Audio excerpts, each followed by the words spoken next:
Welcome, poor mortal, to this witch's dungeon of nightmares. Beware, and gather up all your courage, for we are about to begin.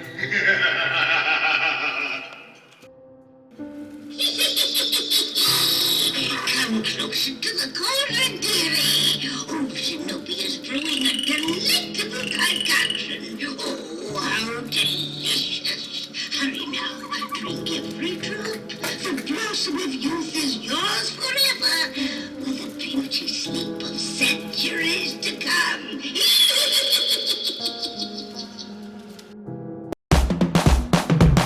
We're going to a place that you've never heard of before. It's Abnormal Voyages.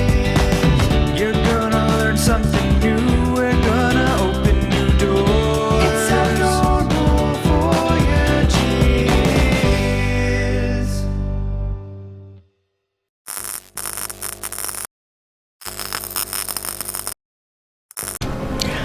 Greetings, adventurers, and welcome back to Abnormal Voyages.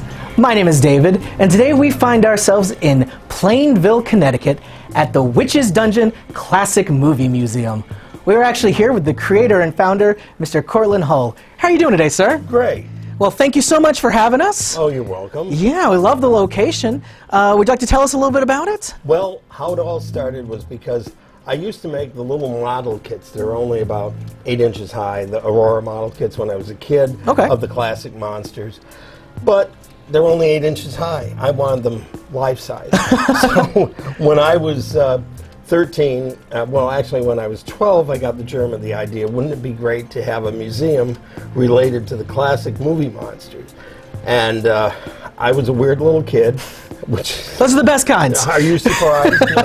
Anyway, it was because I was fascinated by wax museums when I was a kid, but they never had the classic monsters in them. So that's why I thought it would be great if there was a museum that was devoted to the movies of Vincent Price, Boris Karloff, Lon Chaney. And So you mean the real classic monsters, Oh, yeah, the superstars. All right. Yeah.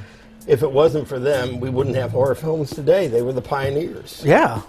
So Very cool. So you actually have some relationship with one of the monsters, is that correct? that's correct. Not many people can say their uncle was a werewolf. But my great uncle was the Werewolf of London in 1935. That was Henry Hull, was the actor, and he played the werewolf in 1935. That was 6 years before Lon Chaney Jr. was the Wolfman. So he really was the first major movie werewolf.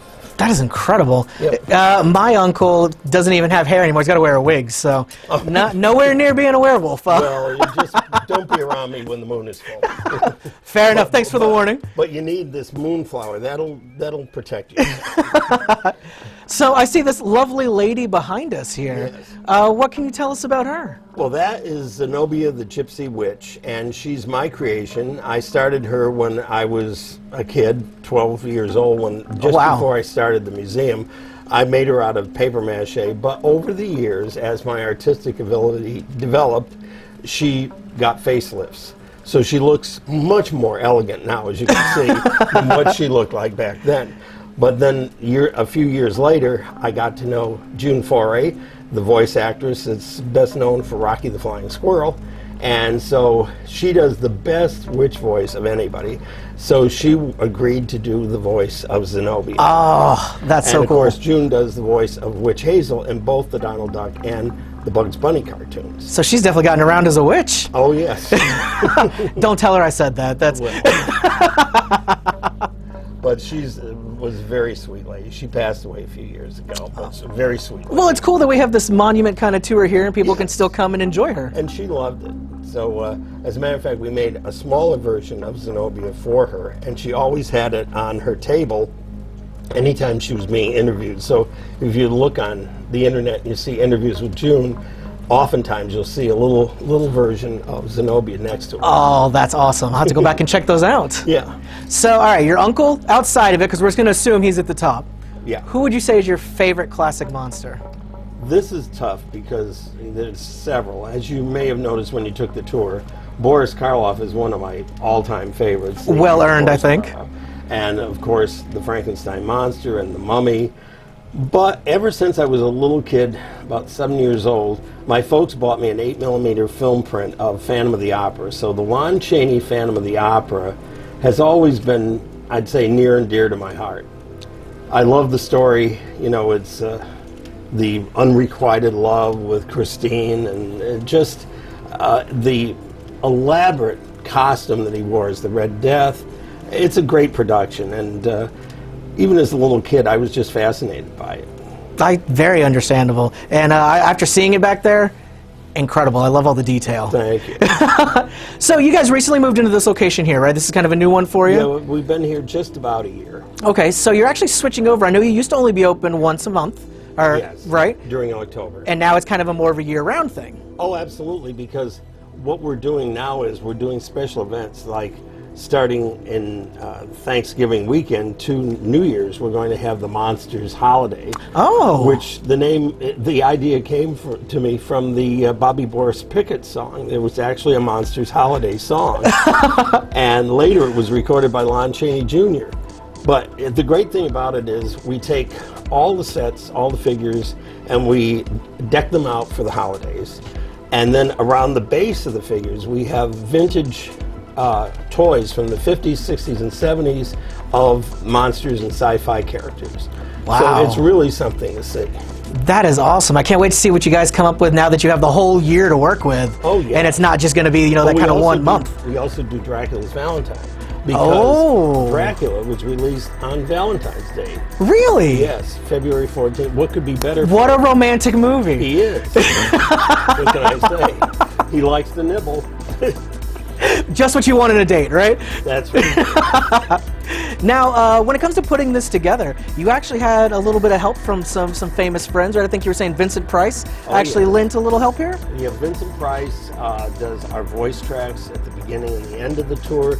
He also, when he knew I was making a figure of him from House of Wax, he also went to the trouble of finding the actual suit that he wore as Professor Jared in House of Wax.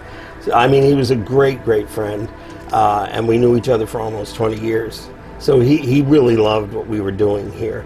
And so do the families of the actors. Sarah Karloff has been very supportive because you've seen how many figures I have of her father. So it's wonderful that the families have worked with me on some of this stuff. But most of all, the person that has done the most work on this with me is Bill Diamond. And he used to work for Jim Henson and the Muppets.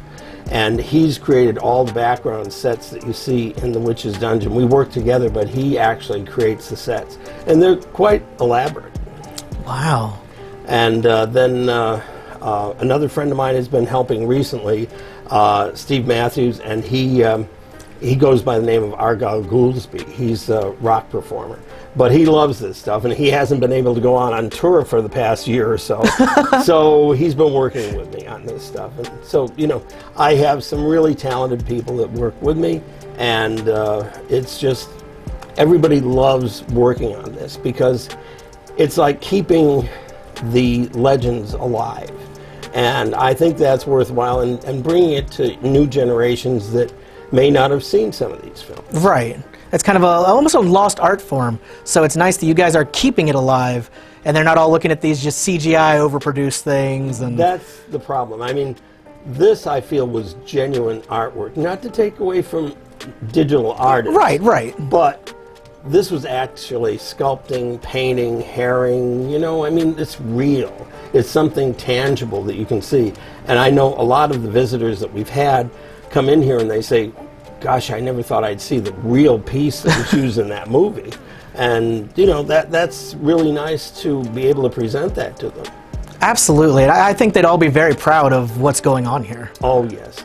Unfortunately, two of the makeup artists that I knew really well, Dick Smith, who did The Exorcist and Dark Shadows, and John Chambers, who did Planet of the Apes, and he also worked on The Outer Limits and several other big productions. The two of them have passed away. They never got to see it in its full glory, you know, the large museum like this. But somehow they believed in me, and they gave me these pieces. Somehow they knew I wasn't the type of person I was just going to sell them afterward. I wouldn't. I'd have to be laying down in the gutter to sell them because I get so much pleasure out of it not just for myself, but presenting it to people that never had a chance to see these things. Yeah, I can tell you definitely have a passion for it, and it's infectious, just spreading that to other people, and it's amazing. That's why my talented friends that work with me on this, they have the same passion for it as well, and they really enjoy doing it. Well, enough talking about it, let's get in there and check it out. Okay. Now, we don't want to give away all the surprises in this spectacular museum, but we'll highlight a few of our favorite characters here for you. We have Lon Chaney Sr. as the Phantom of the Opera, and then when the Phantom masquerades as the Mask of the Red Death. Very intricate, beautiful costume work here. This figure was mesmerizing and terrifying at the same time. A true movie classic.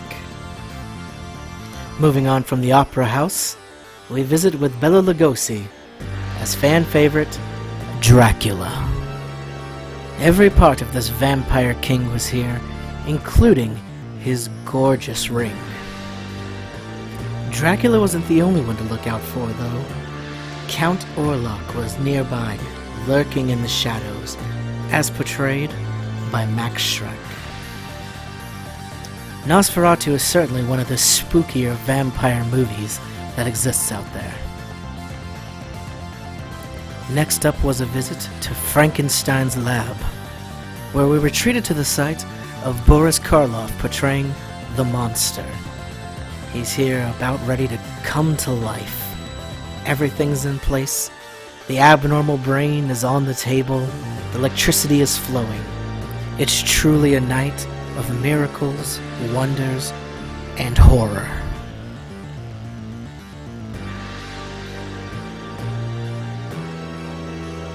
You knew Henry Hull had to be in here, portraying the Werewolf of London as he looks through his own lab, trying to find a cure to his new condition. It seems in the old movies, science was responsible for quite a bit of things gone wrong, as we see here in The Fly. David Hedison was just trying to perform a simple experiment, but ended up being crossed with a fly. And the poor little fly ended up with his head right there. Be careful when you're tinkering with things. You never know what will happen next. Vincent Price took on the leading role in the abominable Dr. Phoebes, where he's out for revenge against those he felt took his lady love away from him. Quite a scary sight. Love is actually an important part of many tales, such as this one here in the original Beauty and the Beast.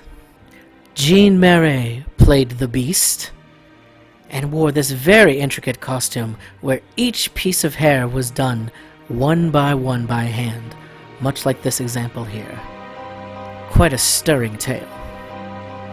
And then we move on to another Disney classic with Maleficent from Sleeping Beauty. This was the true original Queen of Evil. No redemption arc here, just a mean, nasty lady who's full of power.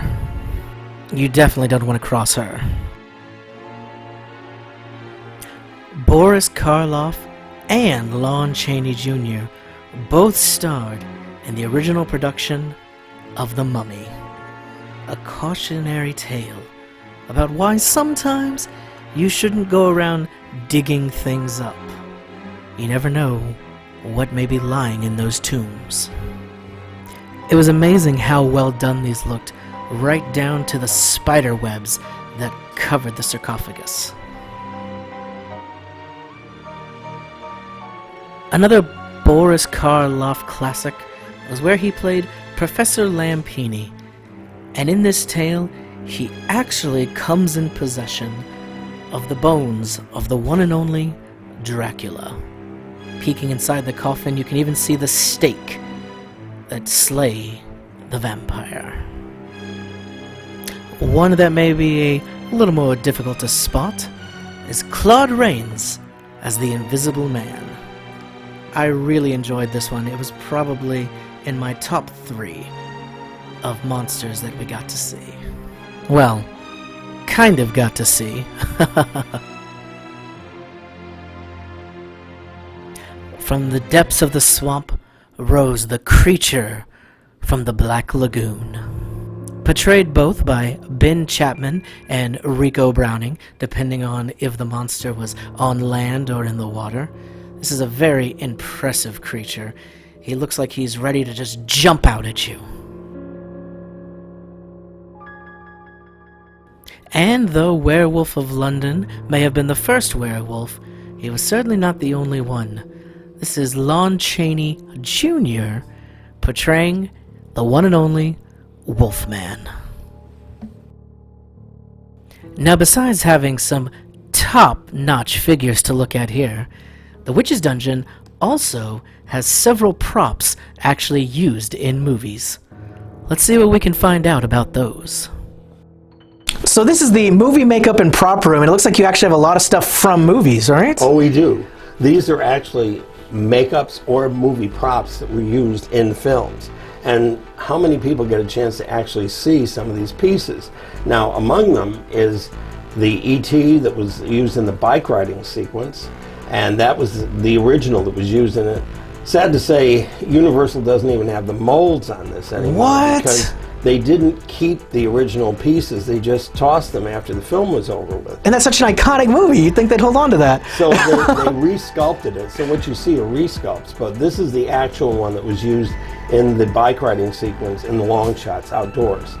And then another one that's very rare is the early concept of the creature from the Black Lagoon, which was meant to be more eel-like, very smooth.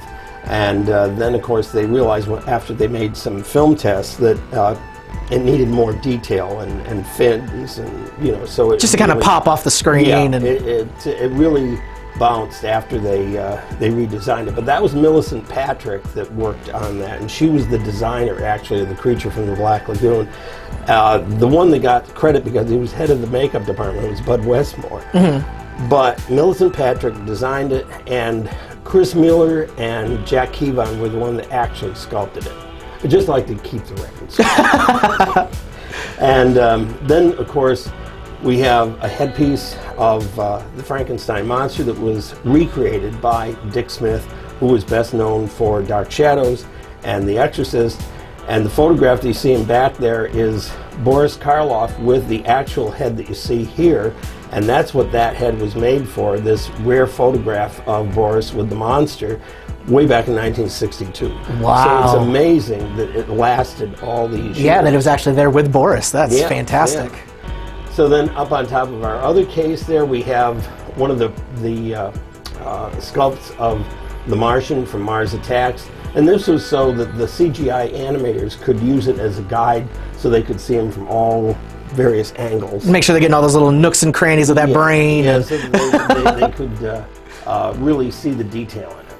Then below that we have Linda Blair as the Exorcist, and this was given to me by Dick Smith himself, who created the makeup for the Exorcist. It's one of only two. The other one is in the Museum of the Moving Image down in New York. And one of the things that Dick felt, she needed very unique eyes. So he chose cougar eyes, which have a really eerie look to it. And lots of people have said, I don't want to look at her. After seeing it, I definitely agree that eeriness comes through big time. That's true, yes. Then next to him we have the little big man makeup that he did on Dustin Hoffman. And that was just not long after Hoffman did The Graduate. And so he said to Dick Smith, when he saw himself in the makeup mirror, he says, now I feel the age of the character, so I know how to play that. That makeup, if it looks familiar to you, don't forget Dick Smith also did Old Barnabas in Dark Shadows. So it's very similar to that kind of old man, the Jonathan Frid makeup. Then below that we have Cornelius, or Roddy McDowell, from the original Planet of the Apes, which John Chambers did the makeup for. He also won an Academy Award for that. And we have his, shall we say, Nate, Zira, played by Kim Hunter. And that was, both of them are live casts of the two actors with the makeup on and with actually the original hairpieces. The hairpieces look amazing. And then we also have two headpieces that were really used in Beneath the Planet of the Apes. These were actually on set, is from the mutations that lived underground in Planet of the Apes. And they were exposed to radiation, and that's why they had this, almost their skin was peeled off of them. Right. And then, but they wanted to retain something of their humanity, so they wore a mask of themselves as to what they once looked like. Okay. So what you see are the under and over mask that was used in Planet of the Apes for one of the actors in that film. Makes sense. And then up on top here we have one of the Godzillas. This was from the late 1980s, and that's from the original mold of the Godzilla from that time period. Before that, if you notice, Godzilla looked different in every picture. Yeah. It was because the artists were actually sculpting a new Godzilla for each film, and they could never get it exact. They didn't use a mold. So they wouldn't just keep the same one. It had to be a new Godzilla each time. Because, well, can you blame them? I mean, look at what Godzilla does to a city. He has a workout every time he did a film. So that's why he looks different in each film. This was the first time he was being consistent from the late 1980s on. Okay. Because they did a sculpt of him, and then they cast it from that. And then below that, we have my very dear friend, June Foray, who I knew for a long time. She does the voice of my witch, Zenobia, but she also was the voice of Rocky the Flying Squirrel and my favorite, Witch Hazel, in both the Donald Duck and the Bugs Bunny cartoons. And she was also the voice of Cindy Lou Who. Classic. Who was only 2. And that was in How the Grinch Stole Christmas. And we have an original cell that was given to me by Chuck Jones. Actually, it's a 3-cell setup. The Grinch's head is on one, the arm is on the other, and Cindy Lou is on the third. And they come together to make that awesome picture. That's right. So then, because of my great uncle, which we mentioned earlier, Henry Hull. Yes, sir. He introduced me to Vincent Price. He also introduced me to these makeup artists we've been talking about. But Uncle Henry appeared with Vincent Price in the movie Master of the World, which was a Jules Verne story. And so because of Henry, I got to know Vincent Price very well. Okay. One of the nicest people you'd ever kind of did that introduction for you. Yes, yeah. And we remained friends right up to the time that he passed away. Wonderful man, wonderful sense of humor, and very supportive of my museum, because he did the voice tracks and the opening and the closing, and he also, when he knew I was going to make a figure of Professor Jared from House of Wax, he went to the trouble of going to Warner Brothers to try to find the suit that he wore. He couldn't find the cape coat or the hat, but he did find the original suit. I was able to send it to you here, right? Yes, yeah. That's very neat. One of the nicest people you'd ever want to meet. And then below that, we have a talking skull that was used in one of my uncle's movies, Miracles for Sale. And it doesn't seem like a big deal today, but back then it was radio controlled, and it was created by the magician Thurston for the stage primarily. That's kind of the height of technology back then. That was really something special. Radio controlled and battery operated. Yeah. And you could hold it on one side of the stage, and he'd be on the other, and the skull was talking. Magic! It was, yes. So then below that, we have one of the aliens from Close Encounters of the Third Kind. Classic movie. And we have George C. Scott's makeup as the Beast from the Hallmark Hall of Fame, Beauty and the Beast. Interesting, they kind of went more like hog-like there, I see, with that kind of pig features.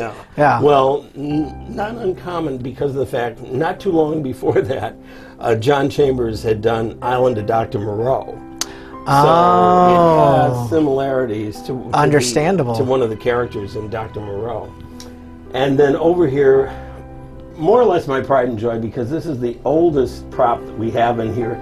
This was the original Metaloon mutant head from 1955 from this island Earth. He looks brand new. He's in such great shape. It's amazing. But see, it was made of different materials, galvanized foam rubber, not latex. Oh, okay. And it does have a number of hairline cracks in it, and you can see the bottom has gotten deteriorated at the bottom, but for the most part it's in remarkable shape. And it has lenses in it for the eyes, which the poor stuntman couldn't see all that well, and only had tunnel vision. So, you know, the damsel in distress, Faith Demergue, she had to make sure she was in eye line so he could grab her. Oh, so she had to be like right in front of him for him to see her. Yes. So what we have here is one of the Dracula rings made of solid white gold, and it's identical with the ring that Christopher Lee wore in most of the Dracula films made at Hammer Films. It started with Dracula's Risen from the Grave, and Christopher Lee used it in all the films following that. He told me he did it as a tribute to Bela Lugosi because the ring was based on the ring that Bela Lugosi wore. So that's a nice homage there. Yes. Yeah. So the ring that I have and his were made of solid white gold. And as you see in the picture, you can see Christopher Lee wearing my ring on his pinky finger because Christopher Lee was like 6'3", 6'4". He's a big guy. Tall. And so the ring would only fit on his pinky finger. Hey, it still fit though, right? Yeah. If the ring fits, wear it. There you go. So, then we have one of the golden idols from Raiders of the Lost Ark. And if you notice, this was the natives' fertility goddess. Oh. Because she was giving birth. That's why she's grimacing like that. No wonder they were so upset that he took it. You bet. Yeah. So this was one of 6 or 7 that were made because Harrison Ford, when he was running from the natives, he often would drop it. And they had to have backup ones just in case. And then over on the far right, we have a headpiece of Lon Chaney Sr., who was the master of makeup in the 1920s. He was called the Man of 1,000 Faces. Few people know what he looks like without makeup on, so that's why we have a bust of him there. So there's his face number 1, his actual. The actual face, yeah. And it's amazing what he could do with the primitive makeups of the silent era in the 1920s. I mean, personally, I think what he did back then looks better than even some of the high-tech CGI and all that now. It's amazing, like, because even if you see Phantom of the Opera on the big screen, and they're still showing it, that says a lot for that film. Absolutely, it's almost 100 years old, and they're still. Every October, they're showing the Chaney Phantom of the Opera, and it still looks remarkable. It holds up for sure. Yes, yeah. Absolutely. In this picture over here, I think I actually recognize this guy. Well, at least the guy on the right. That's Mark Hamill. And that's me with Mark Hamill when we were young in the early 1980s, and then more recently, about 6-8 years ago. We've known each other a long time, as a matter of fact. Mark said a little while back that what's more frightening than my movie museum is the fact we've known each other for 40 years. And he does a voice recording that you hear while you're waiting in line outside of the Witches' Dungeon. Oh, wow. Happy Halloween to all you brave souls. This is Mark Hamill, welcoming you to this chamber of horrors known as the Witches' Dungeon.